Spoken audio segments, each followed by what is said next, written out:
Hey, brilliant. So, are you ready then? Yeah, I'm ready. So, hello, Davinder. Thank you very much for joining me on the Make It British podcast. Okay, I'm so excited to be on your podcast because I have followed you, and I know you're such an advocate for everything British. So it's great. It's just great to be Well, here. it's wonderful to have you. And I've had so many people as well asking me all the time about different types of print. And so I wanted to get a print expert on the show for quite a while. And you are the perfect person. I hope so. So, do you want to start by telling everyone what your pedigree is? How did you start off in print? Why did you start off in print? And where have you worked before now? Oh gosh, I've been in the business nearly 30 years, and so I was a student at Brighton University.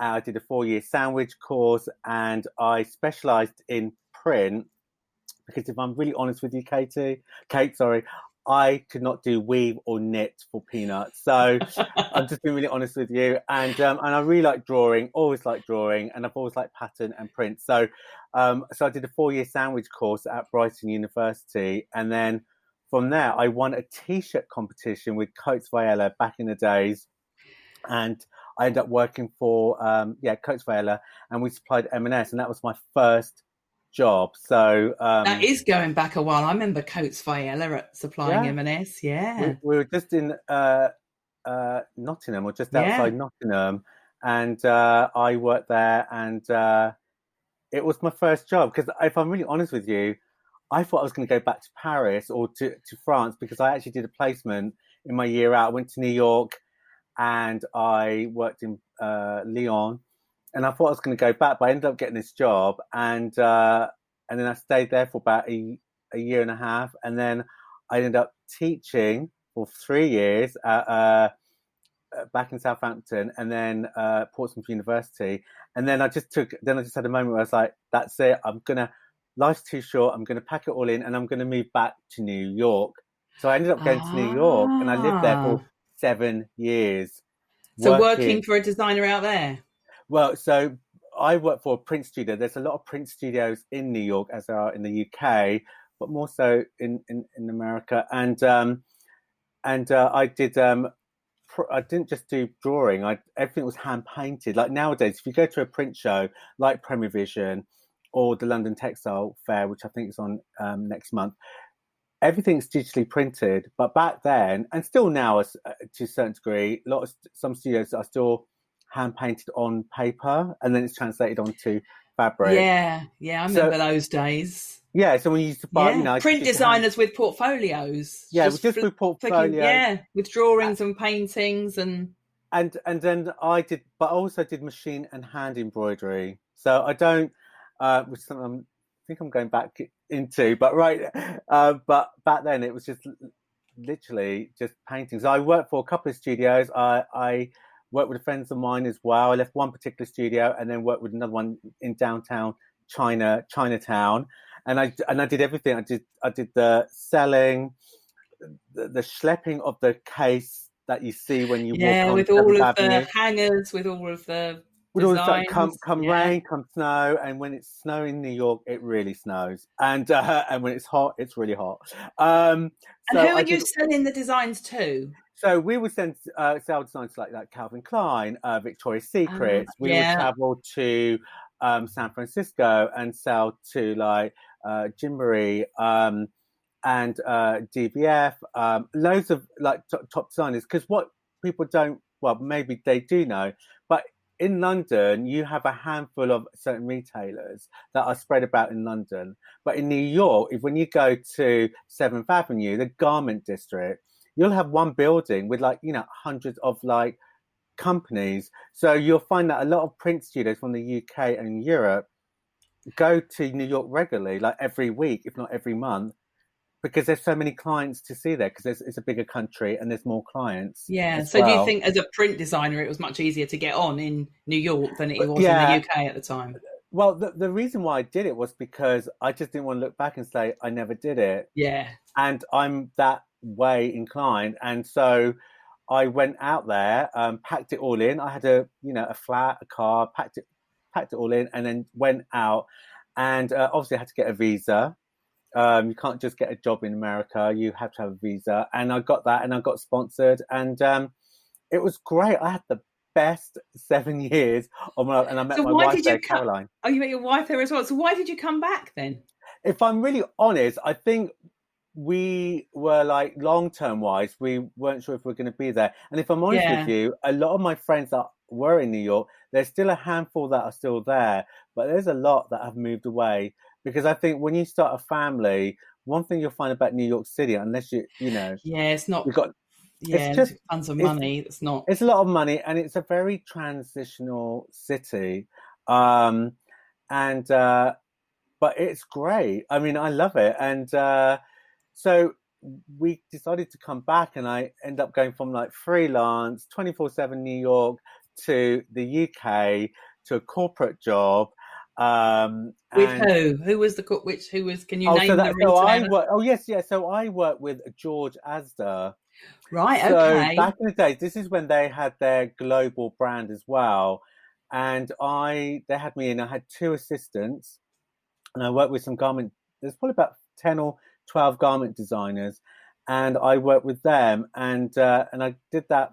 I'll be honest with you, it was a bit of a culture shock, not just in Yeah, both ways, in both being back in the UK and also working for a corporate company. in Um, Leicester, isn't it, George? yeah, As George is so yeah. in Leicestershire. You have a triangle. You have Next, George, and now you have two clothing, Sainsbury's, and I've worked for all of them. So you lived in Leicester then? Yeah, so I lived in Leicester for a few years. So I worked for George, and then I went freelance for about 7 years, and I worked with loads of retailers. And I had my own studio. I was going back to New York, but then we had our first child, and I just decided that the travel wasn't what I wanted to do, especially when you have a family, Yeah. because that was my priority. So I freelanced, and I did a bit of teaching, and I worked I did freelance for Next, for Very, doing homeware, because that's the other thing that I do is not just textiles for fashion, but I also do it for homeware as well. And I did swimwear, nightwear, lingerie for Next, and then I did accessories. I did a bit of teaching. I also had an agent for my own prints. And then I got a job at Sainsbury's for full-time senior print designer. And back then, there was only about 7 in the team. And now it's probably doubled that. Everyone's got an assistant. And I was there working for 6 years full-time, and which was amazing. I had a brilliant time. And then I decided life's too short again. I want to move up north to be closer to my wife's, Caroline's, family. And also, I wanted a change of scene. I just didn't want to be looking back and asking that same question. I never did it. So, So yeah. so going back to your time at retail, what were the things you really enjoyed about it? I really enjoyed the team. I mean, Mm. I've worked with a great team of predominantly girls, and then there was Haroon, the guy. The team was great. I think, there was a bit of banter in the team when we had a good time, but we also had a great design manager as well. And I think I just enjoyed the travel as well. I Mm. enjoyed the trends, and I enjoyed going to Premier Vision and going to Barcelona, traveling to Turkey to see meals.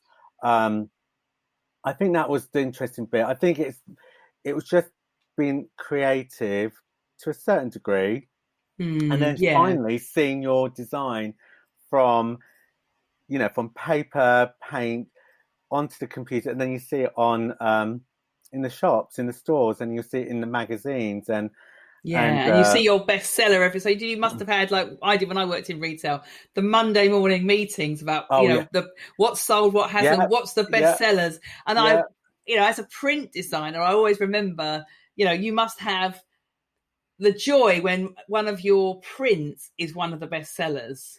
Yeah, and the thing is, it was never. I mean, I do lots of floors. People know that, but I also do other things like geometric. So I had to do like workwear prints, and I think I like the diversity of print. And that's the thing with print. It's when you work in retail, it's not the same thing, because you've got sleepwear, you've got Yeah. lingerie, you've got smartwear, you've got accessories, and you've got to also work in a team, and you've got to be a team player. And also, when you're designing a collection, you've got to make sure it all coordinates. So as a print designer, when I work with the garment designers, they'll say, Davinder, this is the hero print. However, for the top, we might just want a sister, a ditzy print to go with it, or we're going to do a border. And what was great for me was really the travel. I think I love the travel, because that's always inspirational. For me, we didn't always just look at the high street and the designers, but we also bought a lot of vintage, and I still do buy vintage for myself. For inspiration. Just for inspiration. Yeah. You still have to, change it. You can't do it as exact. But so I think team, people, I think the experience is really great. I mean, as you know, I do a lot of work with students, and I always say to them, try everything. Yeah, that's such good advice. Yeah.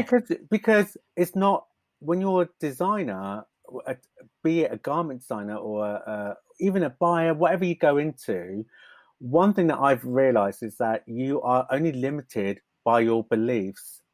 So, for example, for myself, I'm not just a print designer. I'm a lecturer. I'm a teacher. I can design bedding. I can design cushions. I can design products.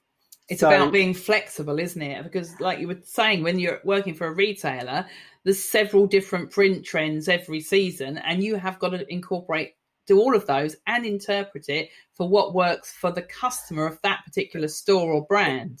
That's right. You've got to understand the customer, and you've got to understand what she or he wants. So, and that goes across menswear, womenswear, kidswear, and it goes across all the products, because there's certain trend books that we used to buy, like, Peclair's. Oh yeah, I remember Peclair's. Carlin.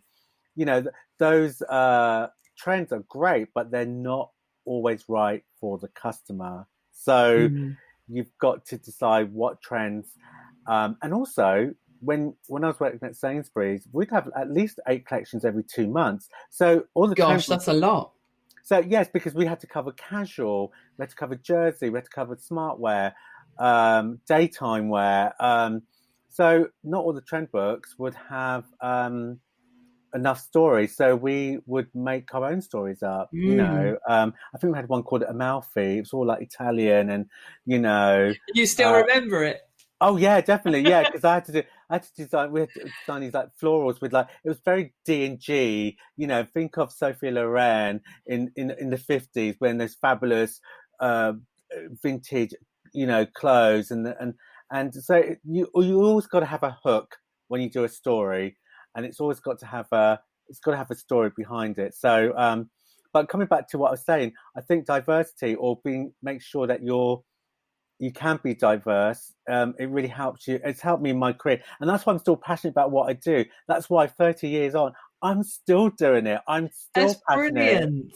So how have you seen things change from a technology perspective? Because you're about the same age as I am, aren't you? We've discussed this. Yeah. And back when we studied at college, I mean, I did a bit of printing when I studied fashion. It was all about screen printing, wasn't it? Yeah. But now there's so many different types of printing. Well, there's absolutely so many techniques. I mean, I think it has changed a lot. When we started, there was loads of, you're limited, like silk screen, and also you've got to think, when we got things printed up in Bangladesh, there was certain quality issues, or if it's going to be made in China or Turkey. But what's happened in the last, 20 years or so, we've seen this change with digital printing. It's come in. When I graduated, that was my first exposure to digital printing. And I remember the technical guy getting it printed, taking it off to the steamers, driving an hour somewhere. Yeah, I remember all that. Yeah. Coming back, and we used to have to make those samples for the dress so that people could visualize it. But now it's so accessible. It's changed a lot. We now got digital printing companies that anyone can have access to. Be you a stay-at-home mum and you want to make a cushion, or you want to make a shirt or a dress, or you're a student, you can make anything. I mean, I got my son to do a t-shirt design, and I just got it digitally printed for him Yeah, for a couldn't do t-shirt that placement. back in the day. I mean, I Back remember in you had to visualize, you had to do a hand drawn board of what it would look like, and the buyer had to take your, word for it. yeah, and just had to be able to visualize it. Nowadays, just get a But sample we printed. can get a sample, and even now, like I was talking to you about being in the studio back in the days, even in New York, but now everything, even the studios just have everything printed on fabric, and it's almost an expectation now, because I think when you see it on fabric, you can visualize it, and it's a very touchy-feely thing. And the other thing I was going to say was, with digital printing, there's no limit to the colors you can Yeah. use, and so many designers like D&G and Dries Van Noten, a lot of designers are using digital printing. I mean, I had the opportunity to obviously interview Zandra Rhodes, and she is old Yes. school. I'll She's put the link for that video that you did in the show yeah, notes for this podcast because people could see it, because she's just a she celebrity when it comes she's to a celebrity, but fashion printing. she's so iconic, and she still goes back to. I love to go. I mean, I'm hoping I can go and meet her one day, but I really want to go to her studio and see the silk screen. I mean, you can just Google on YouTube Zandra Rhodes, and you can see her studio. She's still screen printing. I think a percentage of stuff may be digitally printed, but however, predominantly it's all silk screen printed, and there's an art to it as well, I think. I was going to say that I almost feel now, because digital printing has become so commonplace, you can have so many colors in it, that almost there's a time for reviving again screen printing now, because there is a different quality. I mean, do you want to explain to people maybe that are listening to this that don't maybe buy something printed and don't know the difference between what's digital and what's screen and what the different qualities are? Well, sometimes you can sometimes tell if something's silk screen. I mean, you can digitally print like one or two colors as well, but predominantly I think for price point, from a retailer's point of view, silk screen is cheaper to do in Yeah. India, but you are limited. I still freelance for certain retailers, and I've got a limit of 6 colors for a certain client, because I know it's getting printed in Bangladesh. So I am very limited. So, but with digital printing, for example, I guess a great way of explaining it is if you look at Ted Baker or someone like that, who use a lot of digital printing, but a lot of supermarket retailers are using digital printing. For example, if it's photographic, it could either be digitally printed or sublimation printed, but you get every single detail. It's like a photographic print. You can never really get that quality on a silk screen as such. And again, if there's gradations within the design, so there's like an ombre print, you can tell. Let me give you an example. If tie-dye is really big right now, if you look at the garment, you can tell the ones that are either properly tie-dyed, those that are actually silk screen printed tie-dye effect, and it's very tonal, but I can usually tell if it's a silk screen one or if it's just digital as well. Yeah, which kind of it loses the fun of it, I think. If you're doing tie-dye, it's got to be properly tie-dyed, doesn't it? Exactly, but the beauty of digital printing, and if you look at someone like Dries Van Noten, his last few seasons, there's like rose placement prints for spring, summer, autumn, winter. It's you can change the scale, and there's no screens cut. So from a designer's point of view, if I did a design and it came back and the placement was wrong, instead of cutting new screens, we just changed the artwork on the computer to the correct scale, and it's printed. I could get it back in 2 days. Where silk screen printing, there's a process. There's exposing the screens, cutting the screens, putting the ink on, drying it, getting it back. Whereas digital print is printed right on fabric, and nowadays I think it's you can just cut it straight off and it's ready to go. Are there any fabrics that you think are better for digital printing versus screen printing? Does the fabric dictate what the choice of print should be? I won't show you because they're in a plastic packet and they're going to make a noise. But I've got, I've got here from a certain someone that you work with, Print. Oh yeah, Print Fab, yeah, brilliant. So Print Fab, Who I've are got, it to explain to people are UK printers, and I'll put they the link are to a them in the show UK notes. printer, and let me just tell you, I use several digital printing UK I printing was going to ask. companies, I'll ask you that at the end. Who you'd recommend? but there are Oh, look all those absolutely swatches you've got from they. them. This is their swatch pack. You should order these. These are great. And Brilliant. they've got lawn and cotton and twill, hops, mesh, organic fabric. We've got velvet. We've got lycra. We've got mesh. We've got canvas. I mean, I'm not joking. It is accessible for everyone, and I use these for my work. Tea towel fabric. If you want to get a tea towel printed, and there's different Brilliant. qualities. So all this, and what's great about these digital printing companies is that you can send off for these packs, and they're not the £2 to £5, and you've got loads of fabric swatches And to you can play see all with. the different qualities. I mean, obviously, I want to steer this towards UK manufacturing because it's the Make It Absolutely, British absolutely, podcast. Um, I think that there's been, because of digital print, it now means there's a lot more printing places springing up in the UK again, which is brilliant. yeah. And it's given companies the opportunity to get into printing in the UK. I mean, what has your experience been of the UK printing industry versus, you're a well-travelled man. You've talked about Bangladesh and New York. Yeah. How does our printing compare? What are our strengths when it comes to printing, be that fabric or any other sorts of surfaces You know what? versus I the other think countries? you know what it comes down to, Kat. I think it really comes down from a business point of view. It always comes down to money and cost. So, I think people have this conception that it's more expensive to be in the UK, but we still have factories here that are printing, and I feel like when I have been to Turkey and I've been to Bangladesh and I've seen the factories, the printing is great. But it always comes down to price. But I think when it comes down to quality, we all know when we go shopping, if certain things are made in certain countries, and I'm not going to mention those countries, but you can usually tell if it's a little bit cheap. And sometimes I can usually tell if the print quality is right or not. So, but I also think it's about quality as well. So, so two things.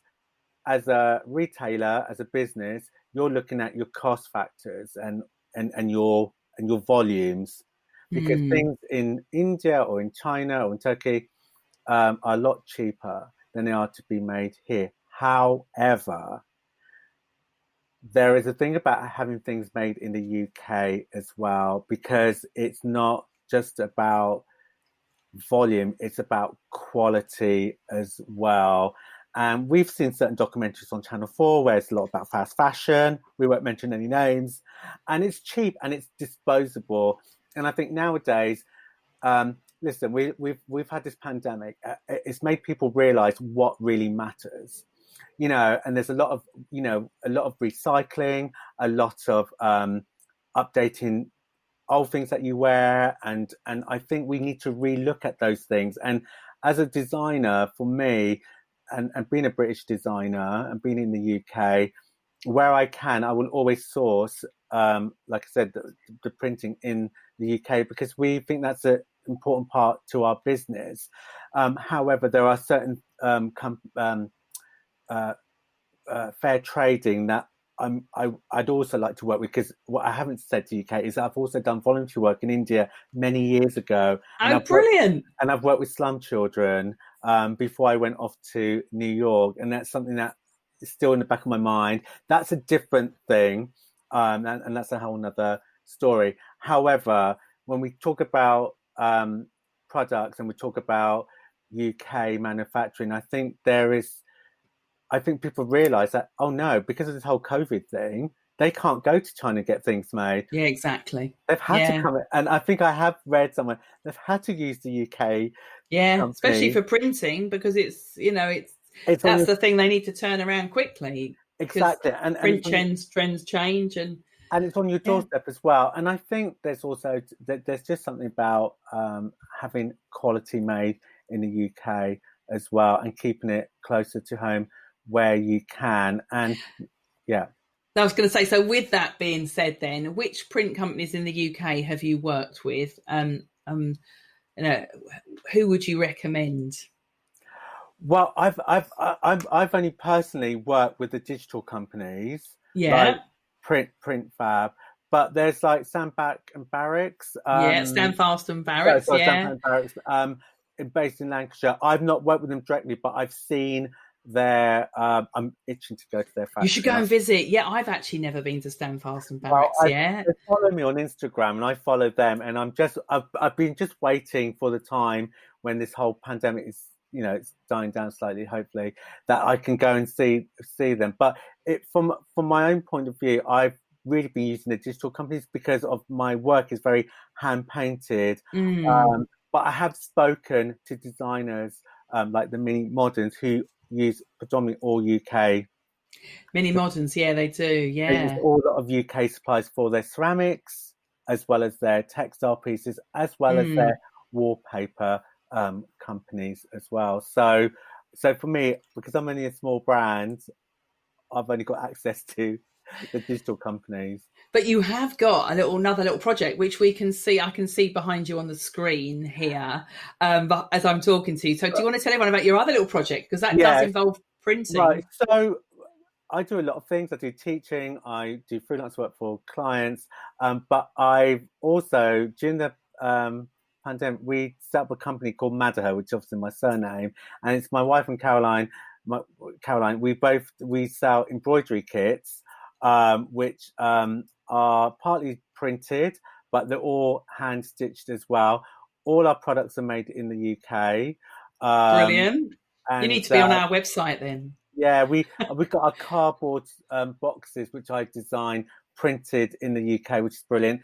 Here's a sample of one. I'm getting this resample from another UK digital printer that we use. It's Fashion Formula. So Oh, this I is know Fashion Formula. so They're one of our exhibitors. That's beautiful. So describe that to people who are just listening to this on audio then. right. So it's a fabric with my I hand paint a lot, and this is going to be Wow. So it's so this hand painted florals, like a bouquet of is a beautiful flowers, very colourful. it's very colourful and it's very autumn winter in its.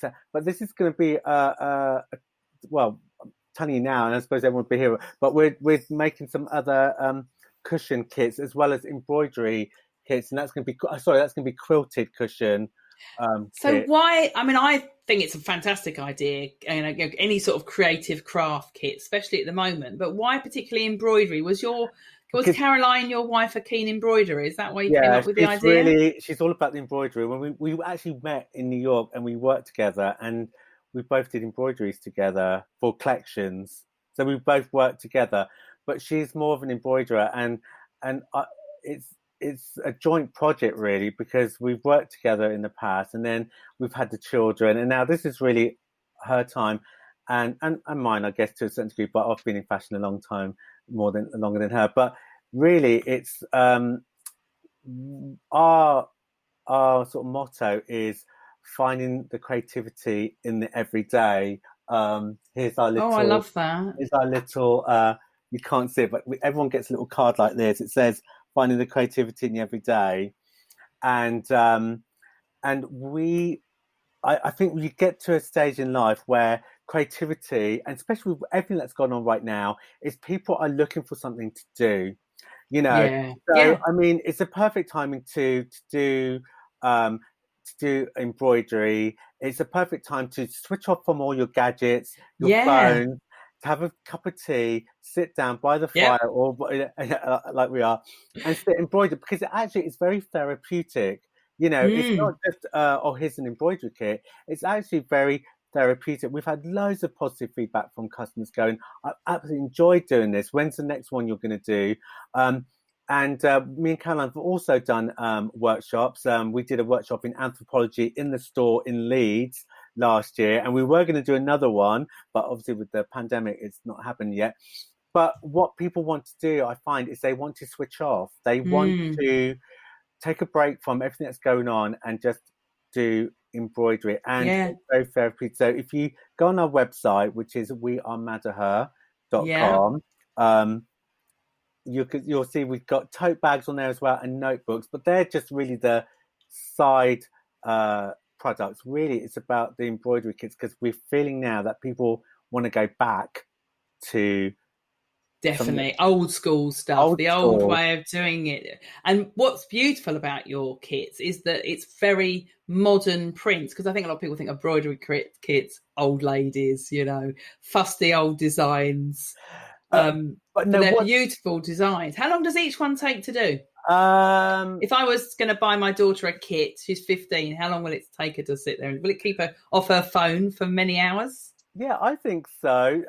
I can't. I was going to show you the new one that we're doing. Oh my gosh, it's so amazing. Hang on, wait. So, oh, so we, so this is a new one that I can't show anyone really, but that's going to launch. Oh, that's amazing. So is that chrysanthemums on there? You got a yellow and a red chrysanthemum on a Yeah, and dark we've got dark berry. navy ground, is it? Yeah, and we've got berries on there as well. And then we have I'm actually just working on a new kit for for I'd say kids, but really you'll find that adults love them as well. So we're doing a new bug one and a butterfly. So this is the bug one. Brilliant. So that's like a, is it a what sort of stitch is it? It's not a Well, cross stitch, is no, it? so these a lot of the stitches that we do, or Caroline does, we do French knots, we do running stitches, cross stitches. Um, So they're simple kits we But do. what's great about that as well, which I love, is that you're encouraging people to make things with their hands again, because hand stitching is a lost art, isn't it? It And is it has been over the last, few well, we decades. I was well, taught it at school. You probably were, but yeah. they Well, don't teach kids that now. no, but if you go on either myself on my IGTV or Caroline's IGTV on Instagram, Yeah, we I'll put the actually link. we did a rainbow kit, and you'll see my 7-year-old, so 8-year-old son doing the rainbow kit. So because we wanted to give money, obviously, to the Yeah. NHS, so we actually designed a rainbow kit, which I Which 8-year-olds can do. yeah, so anyone can do. I was trying to look for it, but and it sold out, like it completely sold I bet out, it is. and Are you going to be doing lots for Christmas? oh yeah, Great gifts for we've people. got Fantastic gifts for we've people. got another 5 kits, and this is the one that's just been launched. This is our Woodland Treasure one. Oh wow, it's good. Well, that's, what's that? Magic. It's a magic mushroom, is it? What, Yeah, it's a the red mushrooms with toadstool. It's a toadstool, toadstool with a poppy with berries. berries and the acorn and the leaves and a bit of wheat in there, because a lot of our work obviously is inspired by nature. I have a mood board here, and I use a lot of my own original photographs. I look at a little bit of history, and I look at fashion magazines, and then we create a kit which is seasonal, and it's great for this time of the year because it's all the autumn colors. And we've just before this one we had the indigo blue, and that's a beautiful kit which you can see right there. So Um, the brilliant. right there. So all the yarns and everything all come in the kit, the needles, the lot. Absolutely. So you'll get. I haven't got a full box, but this is the box that I've designed, Oh yeah, printed, Madaher. printed in the UK. Good. And because we wanted to find a supplier in the UK, we didn't want to go and source abroad because A, we're a small business, and two, we want to keep it in house to a certain degree, or keep it local so that we can call and talk, and which you can still do if you're abroad, but there's just something about having it done in the UK. So we had these all designed and specially made for us, and the sizes, and like I said, the kits are predominantly UK based. I don't think there's anything from abroad as far as I know. These are all from the UK. Brilliant. So it's a great kit, and yeah, and you get the needle, you get the instructions, you get a thank you card, But just go on our website and you'll I see. will put the link. So before we go then, because it's been wonderful talking to you, Yeah. Davinder, is there anything else that you would like to say that you think our listeners would want to hear? I think as makers, as designers, as buyers, I think it's just really important that we support small businesses as well as the big businesses, and especially those that are UK based as well. I mean, especially with Christmas coming, I think it's absolutely important that, you know, we have not on the high street, don't we? I think it's about really supporting businesses. Like, I am absolutely, you'll laugh at this, Kate, but I'm sure I won't. But I'm at the market probably twice a week on my local market because I'm so adamant about buying fresh meat from my local butcher. Oh, I do all of that. I've got the Sutton Community Farm delivers my fruit and veg. I think that's the way people are going now, which I think makes it a really exciting time for people, you know, for local small businesses. But it's not only about that, Kate. It's about community as well. Yeah. It's about people, because when I go to the market, I know the sellers. I know my local butchers now, and I have conversation with them on a Saturday morning when I go to the market. And so for me, it's really about let's continue to support local businesses. Let's continue to support Make It British, and let's just, you know, get this economy, especially with everything going on. We need to be keeping our economy going, and that's so vital right now. Couldn't agree more. That's a brilliant note to end on. Brilliant. Thank you so much, Davinder. You've been a wonderful guest. Thank you for having me. Take care. Bye. Bye.